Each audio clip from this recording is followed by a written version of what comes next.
प्रिय छात्रों, अब से पहले मैंने प्रेजेंट के बारे में और पास्ट के परफेक्ट तक मैंने चर्चा की हुई है। आपने यदि हमारे पूर्व के जो वीडियोस हैं उनको आपने देखा होगा तो निश्चित रूप से आपको लाभ मिली होगी। आज हम पास्ट के परफेक्ट कंटिन्यूअस के बारे में चर्चा करेंगे आपसे, आप देखेंगे।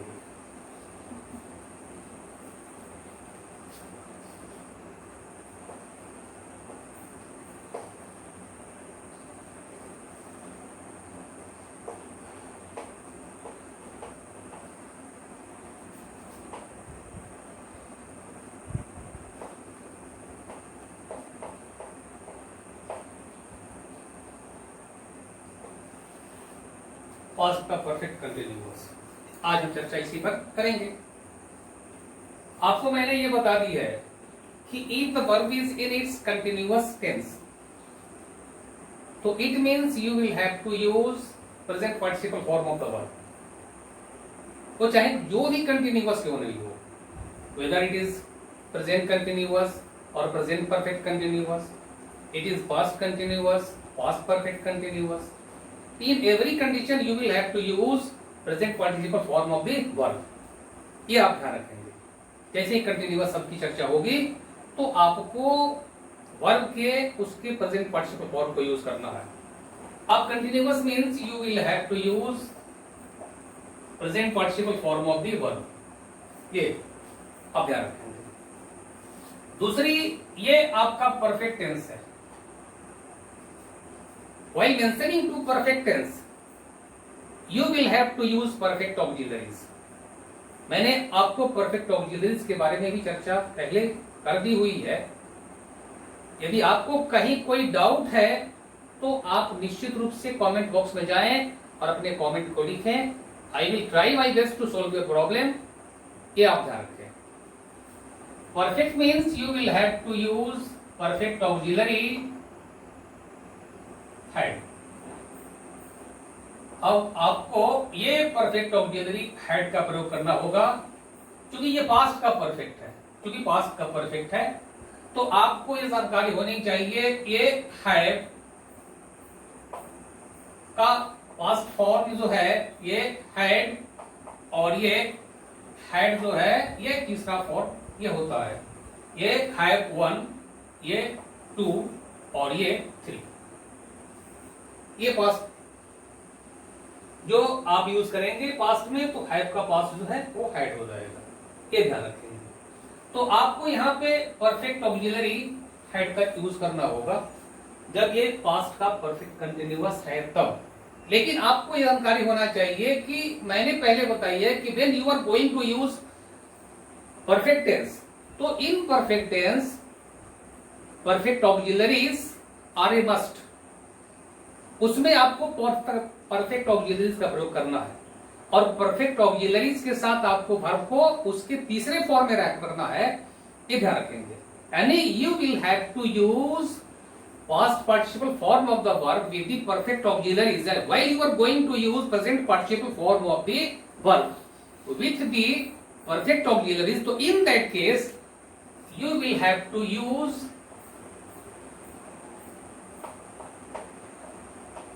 been, between, had and present participle form of the verb। ये आप ध्यान रखेंगे। जब आप परफेक्ट ऑक्सिलरीज के साथ वर्ब के प्रेजेंट पार्टिसिपल फॉर्म का यूज करने जा रहे हैं तो निश्चित रूप से आपको वहां पे ये बीन जो है यूज करना होगा, ये ध्यान रखेंगे। अब हम आपको ये बता रहे हैं कि when to use past perfect continuous, ये ध्यान रखिए।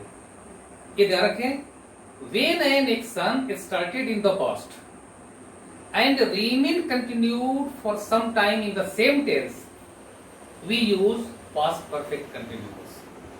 फिर सुन लीजिए, when an action started in the past and remained continued for some time in the same tense, तो in that case we use past perfect continuous।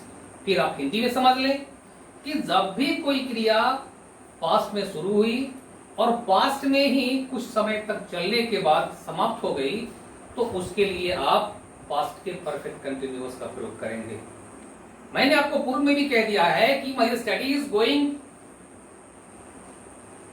Is going on in Hindi and English, यानी those students who are studying in English medium and those who are studying in Hindi medium, they must not have any difficulty to understand whatever I have taught. उनको कोई दिक्कत नहीं हो, परेशानी नहीं हो, इस ख्याल से मैंने इंग्लिश और हिंदी दोनों ही मीडियम में अध्यापन को मैंने चुना हुआ है और दोनों ही तरीके से कर रहे हैं ताकि हर तबके के बच्चे जो हैं उससे आसानी से समझ लें।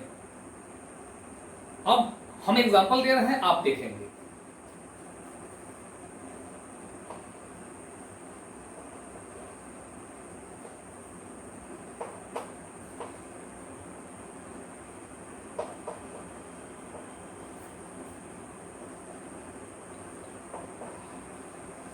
Sita had been weeping for an hour, यानी ये सीता 1 घंटे से रो रही थी।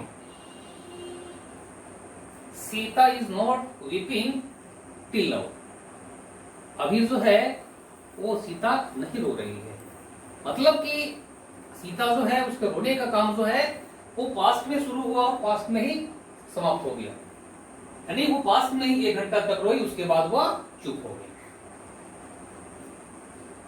यदि इस वाक्य को जो मैंने लिखा हुआ है अगर इसे आप निगेटिव और इंट्रोगेटिव में बदलना चाहते हैं तो आप कैसे बदलेंगे उसे भी देख लीजिए। सीता had not been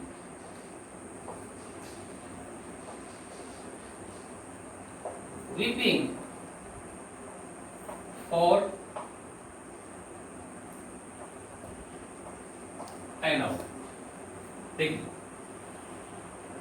मैंने यहाँ पे कभी कभी ये होता है कि कुछ छात्र कंफ्यूज हो जाते हैं और वे क्या करते हैं कि इस नॉट को ये बीन के बाद यूज कर देते हैं। दैट्स रॉन्ग, ये गलत है, ऐसा नहीं करना है आपको, क्योंकि मैंने आपको पहले भी बता दिया हुआ है कि while you are going to use not, it must be use just after the auxiliaries, क्योंकि ऑक्सिलरीज को 24 फ्रेंड्स ऑफ नॉट भी कहा जाता है। ये मैंने चर्चा आपको पहले की हुई है, इसलिए ध्यान रखेंगे कि जब भी आप नॉट का यूज करेंगे तो वह नॉट ऑक्सिलरी के बाद यूज करेंगे, ये ध्यान रखेंगे। मैंने आपको बता दी, कभी कभी छात्र यहां कर देते हैं, दैट्स रॉन्ग, जो गलत है यहां आपको ये नहीं करना है, ये नहीं करना है आपको।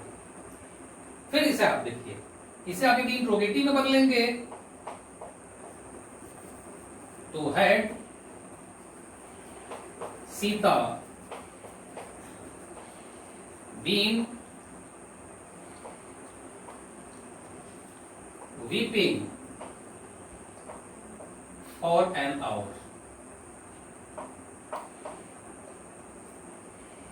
जब आप इंट्रोगेटिव में बदलेंगे तो आप ऑक्सिलरी को पहले निकाल देंगे, ये आपको जानकारी है, ऑक्सिलरी को हमने पहले निकाल दिया हुआ, बाकी सब कुछ वैसे ही रहता है।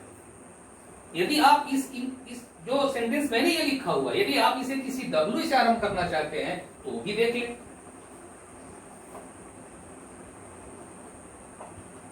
वही है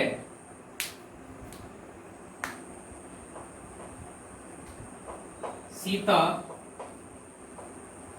बीन weeping और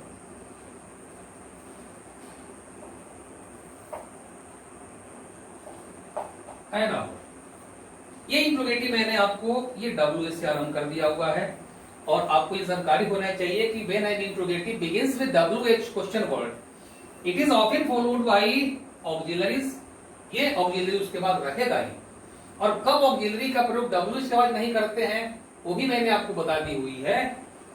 ये आप देखें, ये देख रहे हैं कि जो टेंस होगा कि व्हाट एवर द टेंस में भी, उस टेंस की ऑक्सिलरी जो है इस WH क्वेश्चन वर्ड के बाद ये चली आएगी यहाँ पे, ये ध्यान रखेंगे। तो इस तरह से हमने जो एग्जांपल आपको दिया हुआ है, इसको मैंने कैसे निगेटिव में, फिर इंट्रोगेटिव में और फिर कैसे इंट्रोगेटिव में बदला हुआ है जो WH से आरंभ है। यदि फिर इसे आप चाहते हैं कि इंट्रोगेटिव निगेटिव में बदल दिया जाए तो भी देख लीजिए आप।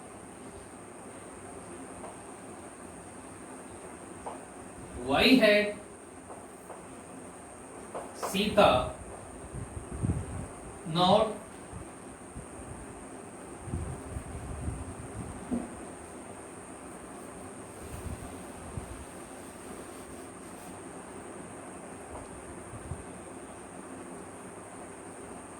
Y had Sita not been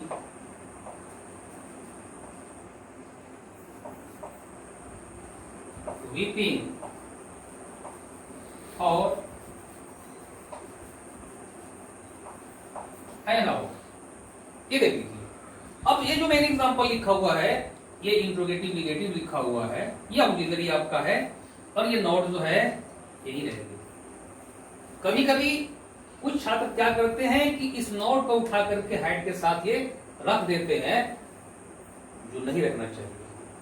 यदि आपको नोट को यहां रखना ही है तो उस हालत में ऑक्सिलरीज मस्ट बी कॉन्ट्रैक्टेड। तो आप ध्यान रखेंगे उस समय ऑक्सिलरी को हम कॉन्ट्रैक्ट कर देंगे, और जब कॉन्ट्रैक्टेड फॉर्म में ऑक्सिलरी को लिखना है तो इसकी भी चर्चा मैंने कर दी हुई है।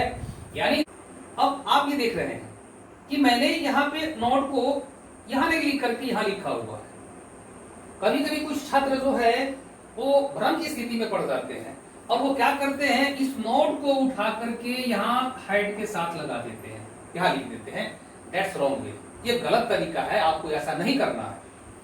And in case you are going to use not with the perfect auxiliary और अदर ऑक्सिलरीज, तो in that case auxiliary and not must be in its contracted form. अब कॉन्ट्रैक्टेड फॉर्म में क्या है वो चर्चा मैंने पहले भी की हुई है और फिर मैं कर देता हूं। आपको कॉन्ट्रैक्टेड फॉर्म में इसे अगर लिखना था तो आप इसे ऐसे लिखेंगे, हैडंट लिखेंगे। यदि आप ऐसे लिखते हैं, इस तरह से यदि आप लिखते हैं तो ये गलत हो जाएगा। तो आप क्या करते हैं, यहाँ पे आप हैडंट लिख देते तो ये बिल्कुल सही हो जाता है। तो आपको यदि नॉट को ऑक्सिलरी के साथ रखना है तब उस हालत में इस ऑक्सिलरी को और नॉट को उसके कॉन्ट्रैक्टेड फॉर्म में जो मैंने लिखा हुआ है आपको वहां कर देना होगा। अब किताबें देखेंगे तो सारे के सारे ऑक्सिलरीज के साथ कैसे नॉट को हम उसे कॉन्ट्रैक्टेड फॉर्म में लिखते हैं वो जानकारी हो जाएगी। यदि आपके पास समय नहीं है तो आई विल टीच यू, तो हम आपको बताएंगे कि सारे ऑक्सिलरीज के साथ कैसे नॉट को उससे कॉन्ट्रैक्टेड फॉर्म में रखते हैं और क्या लिखते हैं उसके लिए, ये चर्चा करेंगे। फिर अगला एग्जाम्पल देखेंगे।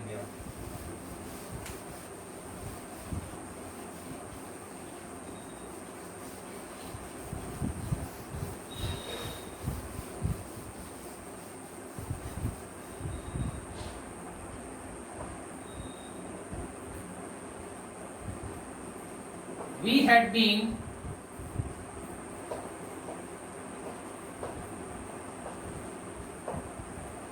working since 2 o'clock। ये देखिए हम 2 बजे से काम कर रहे हैं। फिर इस वाक्य को जो मैंने लिखा हुआ है इसको यदि आपको निगेटिव इंट्रोगेटिव में बनाना, जो मैंने जैसा पहले मैंने किया था, अब देखेंगे कैसे करेंगे इसे। We had not been working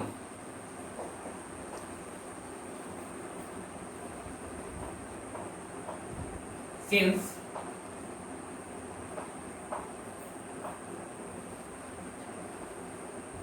2 o'clock।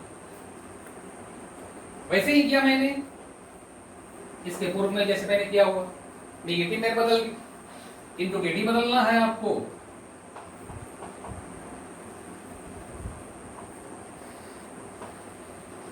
Had we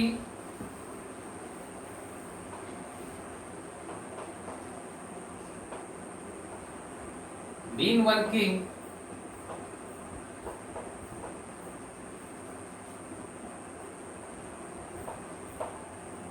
since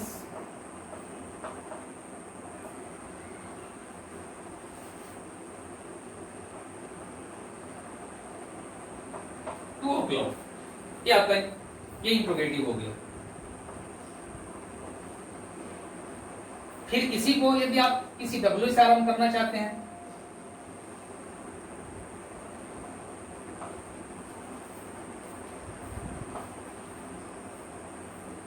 what had we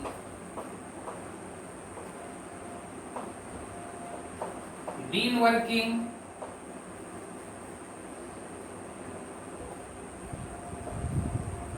since 2 o'clock। जब मैंने इंट्रोगेटिव आपको डब्ल्यू से आरंभ किया हुआ है, फिर इसी को इंट्रोगेटिव नेगेटिव आप बदलना चाहते हैं तो आप इस प्रकार से लिखेंगे, what had we not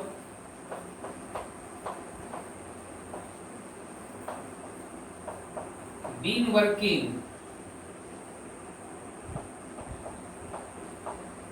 since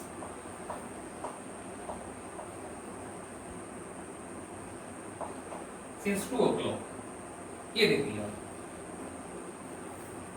अब मैंने इंट्रोगेटिव निगेटिव में बदल दिया हुआ है। ये देख लीजिए आप, मेरे दूसरे एग्जांपल देने का जो मतलब था, आपको ये बताना था कि व्हाट एवर द सब्जेक्ट में भी, सब्जेक्ट चाहे किसी भी पर्सन का क्यों नहीं हो, it doesn't matter whether the subject is of first person, second person, third person, in every condition you will have to use perfect auxiliaries। ये perfect auxiliary का जो past form है, यानी have का जो past form है, आपको उसी को लिखना है। यहाँ पे मैंने फर्स्ट पर्सन का प्रयोग किया हुआ है। इसके पूर्व में मैंने जो एग्जांपल दी थी वो थर्ड पर्सन का सिंगुलर था, अब यहाँ पे मैंने फर्स्ट पर्सन का प्लूरल यूज किया हुआ है। तो मेरा बताने का मतलब था कि व्हाट एवर द सब्जेक्ट में भी, आपका सब्जेक्ट कुछ भी उससे कोई मतलब नहीं है, in every condition you will have to use perfect auxiliary and been and work in its present participle form. ये आपको दो मैंने एग्जांपल दे दिया हुआ है। एग्जांपल में मैंने ये बता भी दी हुई है कि how can you change the sentence either into negative interrogative और इंट्रोगेटिव नेगेटिव, ये कैसे बदलेंगे आप। तो ये आपका प्रेजेंट का पास्ट का परफेक्ट कंटिन्यूअस हुआ, ये ध्यान रखेंगे बस। अगर आपको इसमें कोई समस्या हो तो आप निश्चित रूप से, मैं आपको बार बार कहता हूं, इस चीज को मैं बार बार रिमाइंड करता हूं कि आपको यदि प्रॉब्लम होती है तो आप निश्चित रूप से हमारे कमेंट बॉक्स में जाइए और वहां पे कमेंट करिए, आपकी जो समस्या हो। I will try my best to solve your problem. ये ध्यान रखिएगा। Thank you.